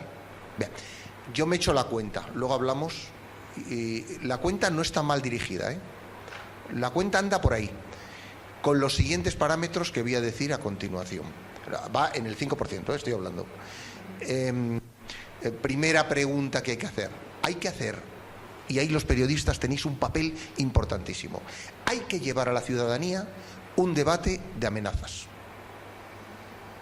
¿vale? Cosa que, por ejemplo, en Estonia sí se ha hecho, pero en España no se ha hecho y sigue sin hacerse. Olvidémonos de las organizaciones internacionales. Para España, desde el punto de vista de defensa, ¿cuáles son las amenazas? ¿Qué hace falta para hacer frente a esas amenazas? ¿Dónde vemos ese debate? No lo vemos. Sinceramente, tenemos que embarcar a la opinión pública en ese debate. Y la consecuencia de eso será tema de dimensión y financiación de la Fuerza Armada, pero no solo, hay más cosas, Hay más cosas. Por tanto, debate de riesgos y amenazas, sí, en primer lugar. Segundo debate, nivel de ambición. Yo pregunto ahora mismo a la ciudadanía, bueno, hacemos aquí una encuesta si queréis. ¿Europa debe ser estratégicamente autónoma? Unanimidad. ¿Vale? Pero es que eso, luego nos sentamos a hablar y vemos lo que supone, ¿vale? ¿Cuánto vale eso? Yo ya he dicho que hay 3 pilares, hay más, 3 pilares esenciales de la autonomía estratégica de los que nadie habla. El tema del mando y control europeo, El informe de Draghi habla. Sí, habla de eso. Sí, pero el mando y control europeo supone, con patatas, un cuartel general estratégico que tenemos que colocar en algún lado, con una serie de gente dedicada, porque no podemos utilizar el de la OTAN. Ya se vio en los acuerdos Berlín Plus que no funcionó, no puede funcionar. Hay que crear uno propio, bien dotado y con capacidad para que las circunstancias corran. Segundo tema, hay que abrir el debate nuclear, que no nos gusta a nadie. Nos crea, a mí me pone los pelos de punta, pero hay que hablar de eso. Hay que hablar de eso, con lo que eso supone. Entonces, ¿es autonomía sí o no, blanco-negro? Y autonomía supone eso también. Y luego, efectivamente, totalmente de acuerdo, industria. Cada euro que nos gastemos en Europa tiene que quedarse en Europa. Esa es la definición, ¿vale? Cada euro, o sea, de nada vale subir deprisa y corriendo la inversión en defensa para comprar material americano, por ejemplo, o israelita, por ejemplo. Tenemos que dejar cada euro, y así nuestros centros de investigación, nuestras universidades. Ojo, ahí hay un challenge, como dicen estos, muy importante. No puede ser la inversión europea en términos franceses, no quiere decir inversión francesa, que es lo que imaginan, ¿no? Hay que estar seguros de que esa inversión va a industria en todos los países europeos, hasta en el último, hasta en Luxemburgo, hasta en el último, hasta en Bulgaria. O sea, efectivamente, es todo un replanteamiento del tema, una subida de investigación y desarrollo europea en su globalidad enorme. Bien, eso significa otro problema del que nadie habla. Esos son 20 años,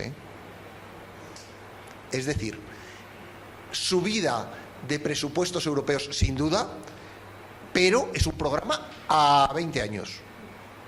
O sea, las prisas se cargan a la industria europea a 20 años. ¿Qué ocurre en esos 20 años? Que necesitamos absolutamente la implicación de los Estados Unidos en la defensa europea para los próximos 20 años, que explica la actitud de los socios en la última cumbre. O sea, sé que, señor, o usted y los sucesivos, porque no es solo Trump, lo vienen cantando de hace tiempo, o usted verdaderamente tenemos un compromiso firme y estamos seguros de que lo tenemos y tal, o no hay nada que hacer.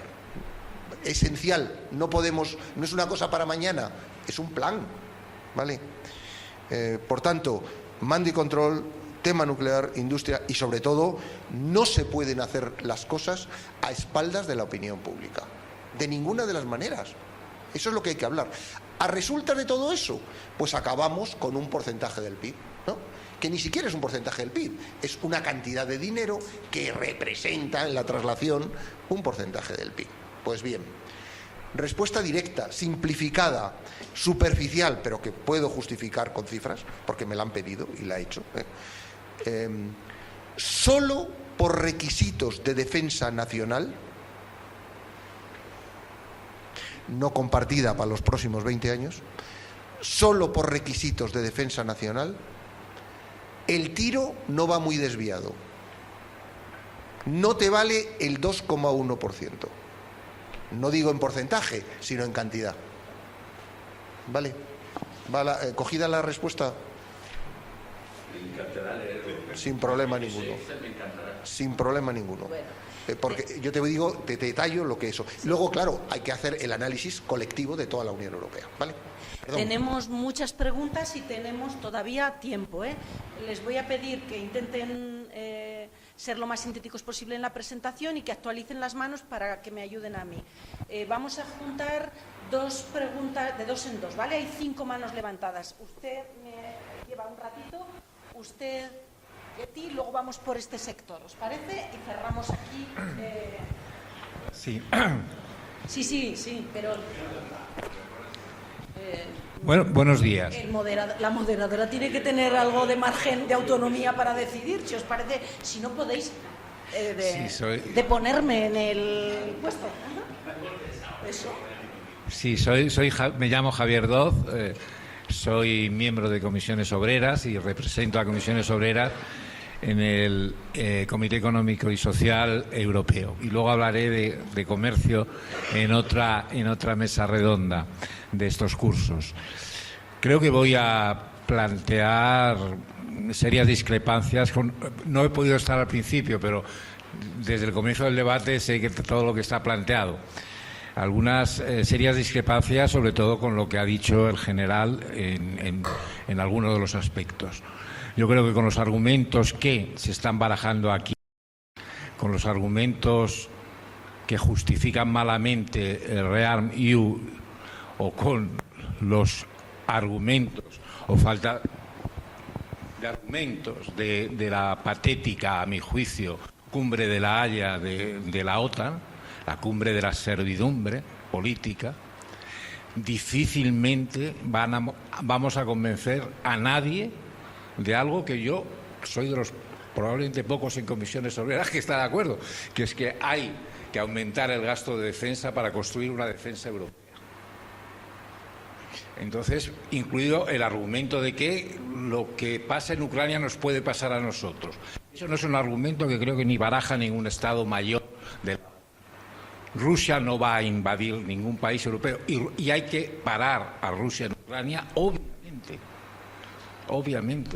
y hacer que no pierda Ucrania. No va a poder ganar, pero hay que hacer que no pierda Ucrania, y porque a partir del momento que perdiera se podrían plantear eventualmente otros riesgos, pero no es realista decir que hay una amenaza de acción de Rusia más o menos inminente contra otros países. De modo que esos argumentos no ayudan al debate público, a mi juicio, en absoluto, porque lo distorsionan y se dicen, bueno, esto no es así. Coincido con la crítica que ha hecho Xavier a ReArmEU. Se trata de un programa de compra de armas sin decir qué es lo que hay que comprar, que se compren de dos en dos, e irán a comprar armas a Estados Unidos, sin plantear lo esencial. ¿Qué necesita Europa para fortificar su defensa? ¿Cómo vamos a fortalecer la defensa europea? ¿Cómo vamos a salir de esa situación de multiplicidad de sistemas de armas? Sabemos que necesitamos misiles, antimisiles, sistemas de defensa, pero Portugal a lo mejor no lo necesita, y necesitan todos los del borde, por ejemplo. Eso hay que decirlo, hay que establecerlo. Logística, un Estado mayor, etcétera, etcétera. Está, yo creo que bastante... Y de eso no dice nada ReArmEU, SAFE. Entonces, eso es una primera falla tremenda.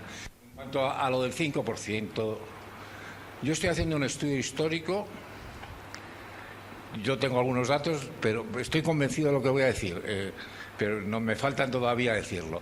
Lo que se nos pide es a paso de una tasa del 2 al 5, que es multiplicar por 2,5, crecido el PIB, estamos diciendo, que es multiplicar por 3 el gasto real en defensa en un periodo de 10 años, es sustancialmente superior en carrera a la que tuvieron las potencias europeas en la década anterior a la Primera y a la Segunda Guerra Mundial. Creo que quienes estuvieron en la cumbre de la Haya y quienes defienden lo del 5% o saben poca aritmética o saben poca historia. ¿Qué carrera de armamentos demenciales es esa de alcanzar ese 5 que ni siquiera el gran patrón, el que quiere ser el nuevo zar del mundo, lo establece para su propio país? Que no, América, Estados Unidos se quedará en el 3,4, ¿no? Pero los demás, el 5 para que me compren armas a mí, equilibrar la balanza comercial. ¿Esto qué es? No hablo ya de la actitud del secretario general de la OTAN. ¿Podemos confiar en una alianza en que el principal potencia y quien maneja hasta ese punto de dar vergüenza la actitud de los demás países, menos honrosamente la actitud de España, del gobierno de España, que amenaza con invadir a un socio fundador en Groenlandia, con anexionarse Canadá, con provocar guerras comerciales que están en la raíz de muchas guerras calientes en los últimos 3 siglos de historia? ¿Podemos confiar en Estados Unidos? No, en absoluto. Poder salir mientras esté Trump o mientras y se le sucede Vance. Puede ser peor incluso, ¿no? No. Entonces, el tema es muy serio. Hay que hacer un debate sobre la defensa europea, lo que se necesita. Antes de decir cualquier cifra, hay que decir qué necesitamos. Y entonces empezaremos a ponernos de acuerdo. ¿Y cuáles son nuestros aliados de verdad? Si no, el debate es imposible que convenzamos a nadie. Bueno, yo soy Eduardo García Cancela, investigador de la Complutense. Mi pregunta es, de cara a esas futuras estructuras comunes de defensa, entiendo que sería lógico que se potencien los puntos fuertes de cada Estado miembro, ¿no? En ese sentido, ¿dónde vamos a ver una aportación de España más notable, ¿no? Si eventualmente se llega a este punto? ¿En qué ámbito de la defensa? Que entiendo que también sería lógico dirigir las inversiones a estos ámbitos, ¿no? Para no tener un solapamiento de capacidades, inversiones, etcétera. ¿En qué punto España puede aportar más a esa defensa común europea? Y un atrevimiento muy rápido, un poco para generar este espíritu de los Juegos de Verano. A mí me chirría mucho hablar de Estados Unidos como el solidario. Creo que también ha sido muy rentable para Estados Unidos la Alianza Atlántica vender tantísimo tecnología, armamento al resto de socios. Entonces, creo que solidaridad a lo mejor con Polonia, ¿no? Pero con Estados Unidos, a mí personalmente me chirría mucho. Gracias. Muchas gracias, Eduardo. Vamos a juntar otra pregunta, porque como había una refutación... ¿Estabais ante alguno? Sí, no sé, yo solo diría que me lo deja, pero... Buenos días. Soy Ancar Satúe del Movimiento Europeo y doctorando en la Complutense con Pachi sobre estos temas, en concreto el punto 1 y 3 de las características de la autonomía estratégica. Mi pregunta es para ti, general. Bueno, con el tema de la autonomía estratégica, la prensa especializada de defensa estas últimas semanas está hablando mucho del acceso norteamericano al mercado europeo, obviamente. Mi pregunta es muy concreta.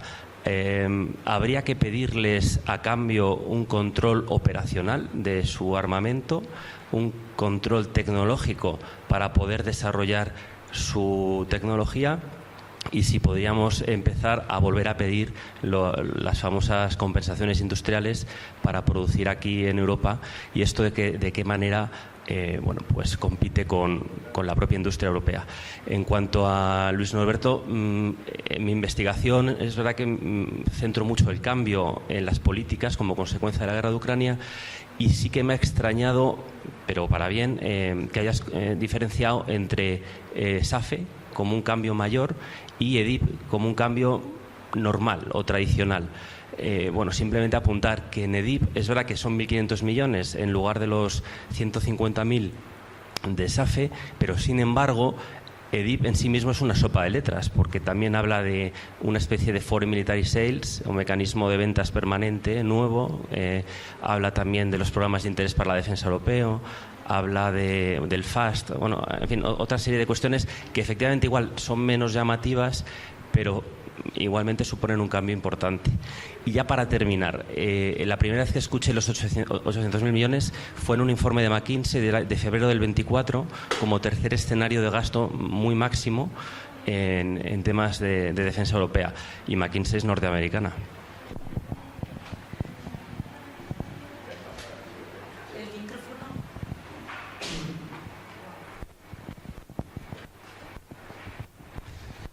Bueno, esto es lo de siempre. La pregunta, tengo que contestar así.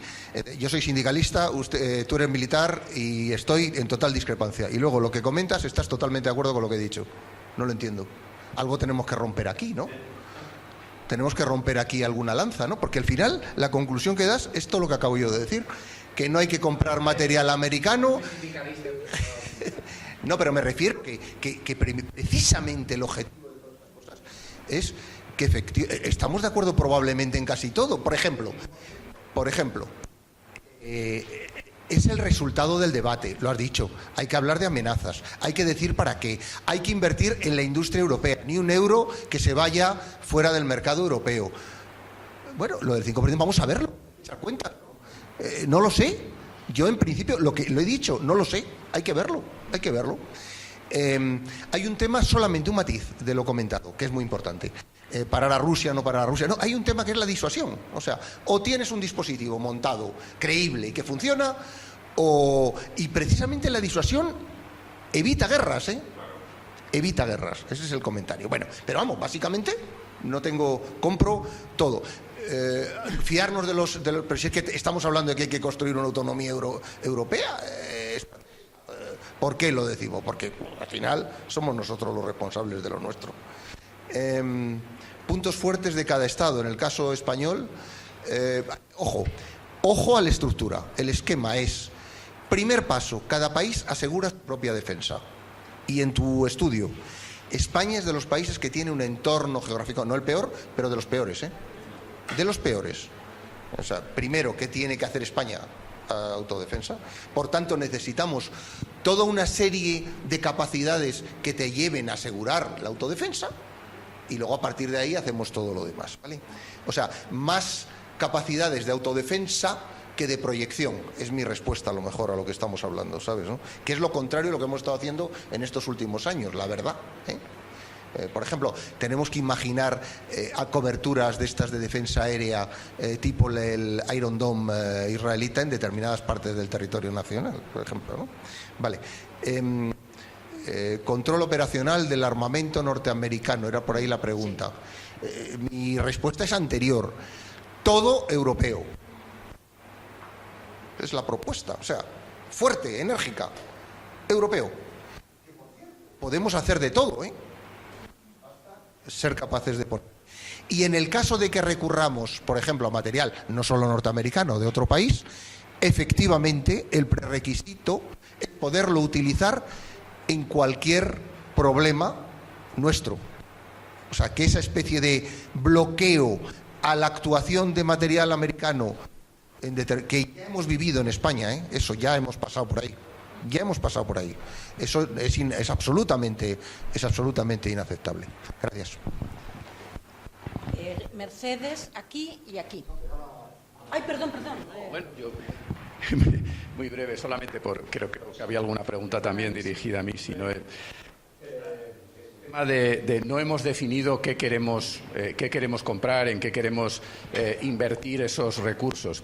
Bueno, yo creo que el diagnóstico está hecho desde hace bastante tiempo, porque nuestras carencias y nuestras debilidades, yo creo que el diagnóstico está hecho y, si no recuerdo mal, en el libro blanco se definen hasta 7 prioridades o ámbitos prioritarios donde tenemos que realizar esas inversiones. ¿Cuál es el problema? Que sin números. Sin ningún número, pero el problema no es solo los números, el problema es políticamente los Estados miembros están dispuestos a avanzar en esas prioridades con lo que eso exigiría. Por ejemplo, una colaboración que pudiera llevar incluso a fusiones transfronterizas de empresas de defensa. Tú, que conoces muy bien el ámbito de la unión bancaria y todo esto y lo has estudiado mucho, es decir, lo que las instituciones europeas, el Banco Central Europeo, etcétera, lleva esperando desde hace mucho tiempo, no es que el BBVA se quede de él, es que haya fusiones transfronterizas. No habrá unión bancaria mientras no haya bancos europeos. Y en la industria de defensa, que es igual o mucho más delicado, es lo mismo, los que tenemos industria de defensa.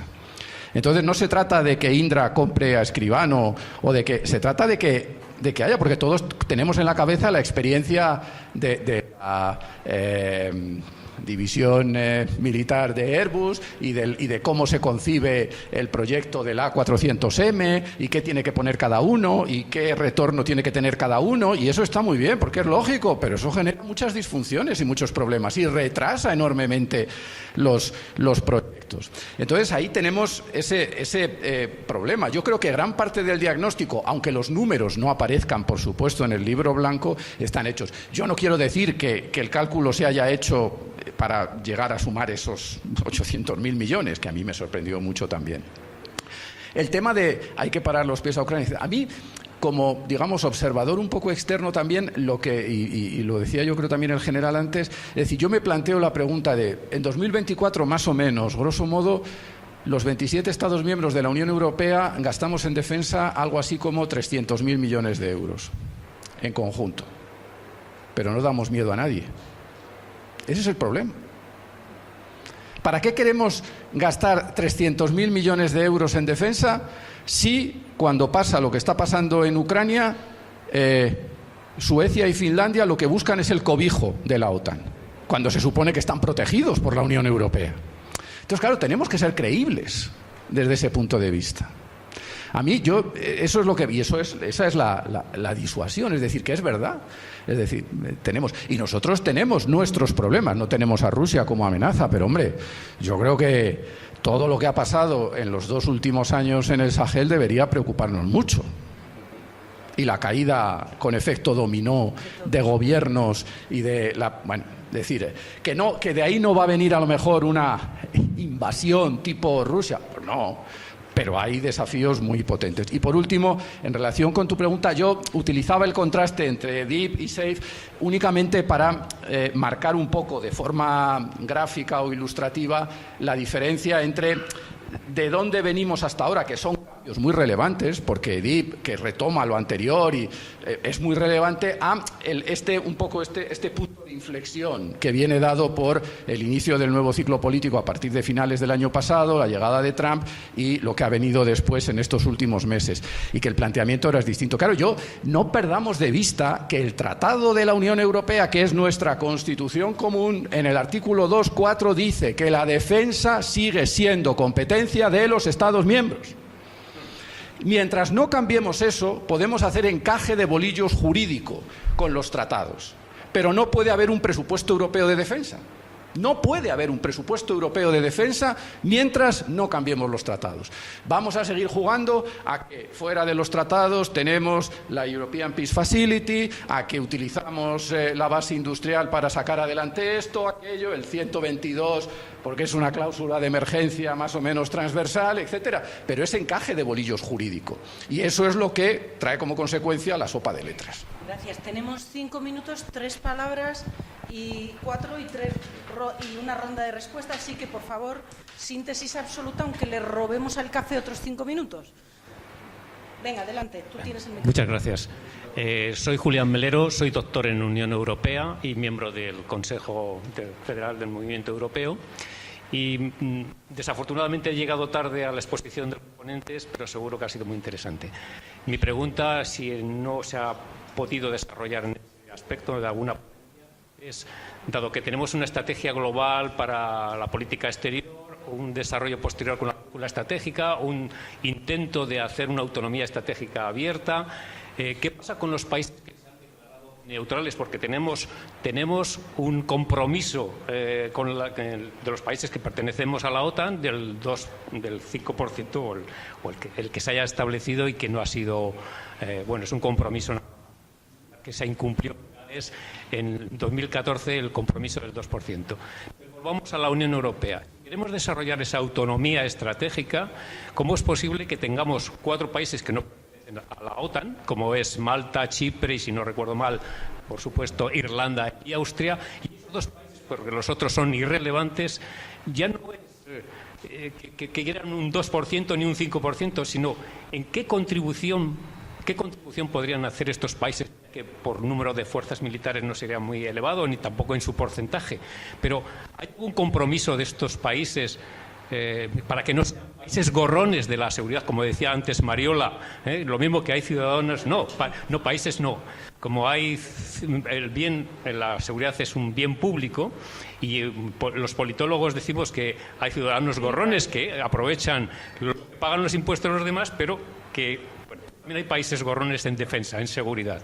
Entonces, si hay algún compromiso de la Unión Europea para establecer un Consejo de Asuntos, lo mismo que hay de Asuntos Exteriores, pues de defensa. Como decía Luis Norberto, por el tratado, la defensa sigue siendo nacional. Si hay algún compromiso para seguir avanzando en ese aspecto, a ver qué implica estos países neutrales. Gracias. Mercedes. Yo es un poco una reflexión, y además la ha puesto perfecta.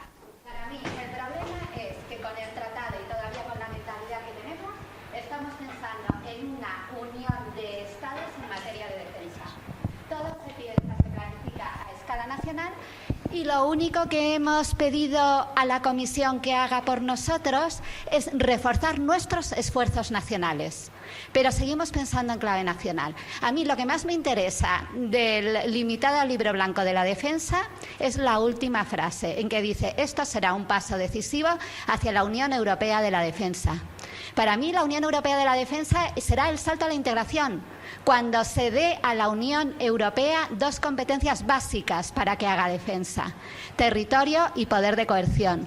Pero eso supone un salto político en términos federales que en este momento no somos capaces de pensar. Claro, mis preguntas son: ¿quiénes iremos ahí?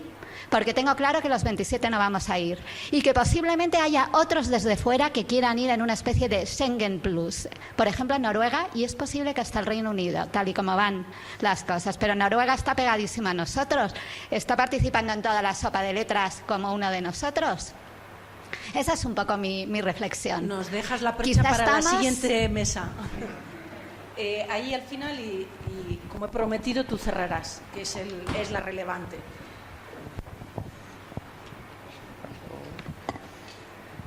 Síntesis, por favor. Sí, hola, buenas, yo soy Daniel García, estudiante de Derecho en la Universidad de Valencia, y yo simplemente es un pequeño apunte que, referido al general sobre todo, cuando ha hablado referido a que había que poner a la ciudadanía que era un dilema, bien cañones o tostadas, o mantequilla, algo así ha dicho, sí. Xavier.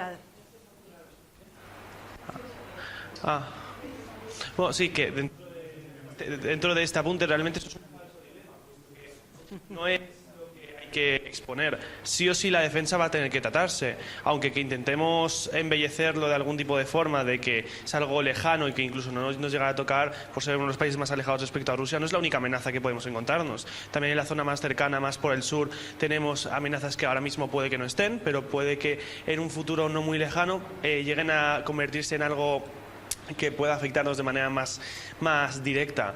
Sí que puede parecer a simple vista que ahora mismo tenemos la decisión de o invertir en seguridad o invertir en gastos sociales, pero sí que se podría esa especie de combo, esa doble inversión que pudiese llevar a que la defensa empezara a tener un lugar un poco mayor dentro de lo que es el escenario nacional, sin perder en lo que son los incentivos de gastos sociales. Aunque un poco hasta llegar al punto que necesitaría, dado la realidad existente, porque no podemos darnos contra un muro al ver que ahora mismo la defensa eso. Sí.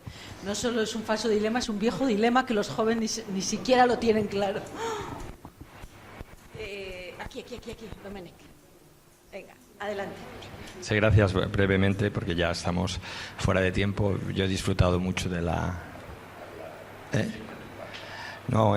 muchas gracias. Brevemente, porque ya estamos fuera de tiempo, decía, yo comparto lo que han dicho los ponentes sobre el tema de la defensa. Una pregunta rápida al teniente general.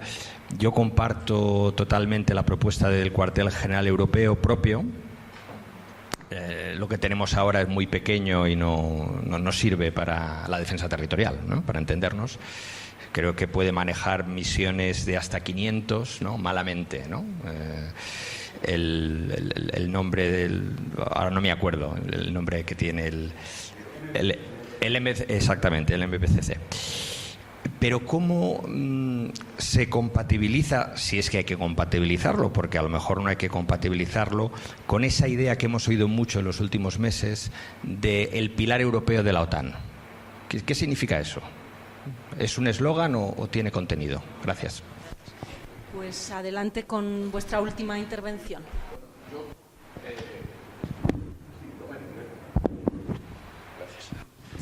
Bueno, yo muy brevemente, sobre todo la primera de las preguntas. Bueno, el estatuto de estos países está, entre comillas, blindado jurídicamente en el tratado.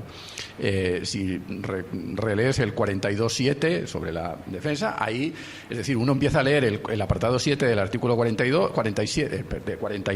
que es salvando las distancias, el equivalente al 5 del Tratado de Washington, y uno empieza a leerlo y dice, permitidme la expresión, coño, qué contundencia, porque está redactado en términos mucho más contundentes que el artículo 5. Pero claro, luego uno sigue leyendo y parece como que se va descafeinando un poco, ¿no? Porque esto sin perjuicio de la situación específica de los estados que tal. Esto sin perjuicio de los estados que consideran que el vínculo transatlántico es la base de su...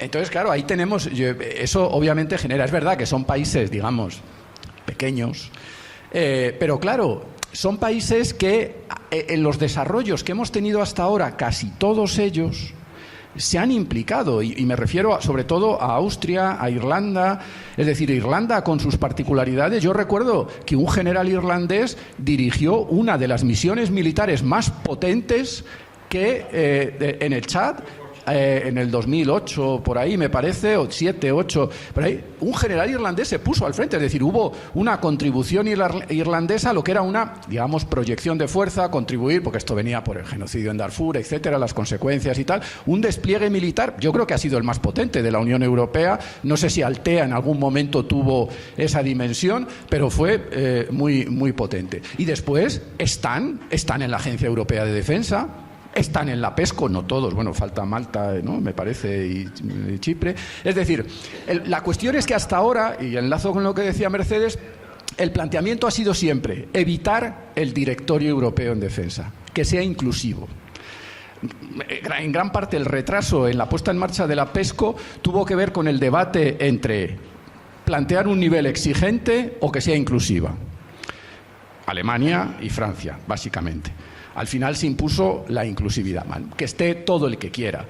En la Agencia Europea de Defensa, pues a mí me consta, no sé ahora, pero en toda una etapa inicial en la que incluso su antiguo director ejecutivo, un británico, fue muy crítico cuando empezó a trabajar para un think tank en lugar de al servicio de la agencia, decía, hombre, aquí ya esto es un poco cansino, es decir, esto de que todo el mundo tenga voz, tenga voto, todo el mundo participe, cuando no están en condiciones de aportar nada.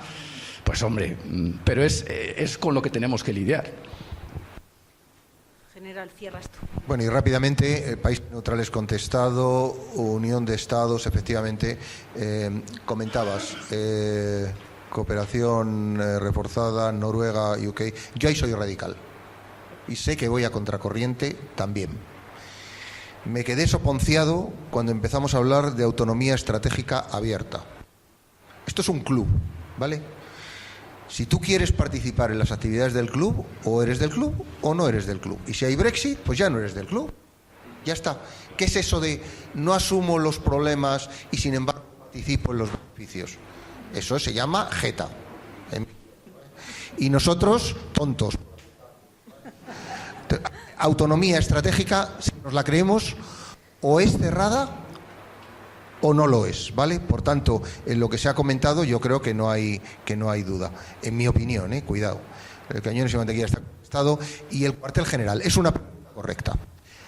El tema es, en cada momento, ¿quién lleva la defensa territorial de Europa?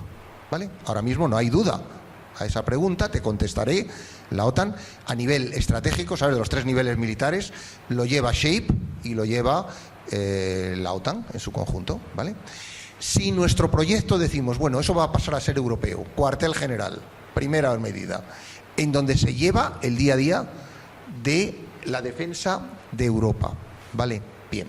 Yo imagino, ya puestos a imaginar, ¿no?, porque vamos a tener que sujetar la OTAN, porque hay determinados conflictos de un nivel gordo en donde vamos a tener que ir de la mano, no porque tenga la responsabilidad sobre la defensa de Europa, sino porque tenemos que ir de la mano con nuestros aliados transatlánticos, y entonces, en ese caso de conflictos de muy alta intensidad, necesitamos efectivamente un sitio en el que nos pongamos juntos, que es SHAPE. O sea, SHAPE tiene que sobrevivir. Probablemente en el SHAPE que yo he conocido irá bajando en su dimensión, porque el que va a llevar el día a día debiera ser el de la Unión Europea, ¿vale? Y por supuesto el de la Unión Europea, vuelvo a insistir, porque para mí es un tema muy sensible, sin británicos y sin noruegos y sin nadie más que nosotros, responsables de lo nuestro, ¿vale? Tendrá que crecer, y el otro probablemente, pero subsistir, porque imagino hipótesis de gran conflicto, por hablar, Rusia, en donde necesariamente estaremos en la misma trinchera que nuestros aliados norteamericanos. Y eso se tiene que gestionar a través de herramientas como la que estamos hablando. ¿Vale? Gracias. Bueno, creo que estaremos de acuerdo radicalmente en que la mesa ha sido fantástica, que los ponentes espectaculares, así que...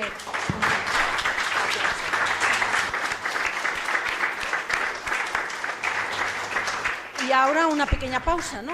O no sé si continuamos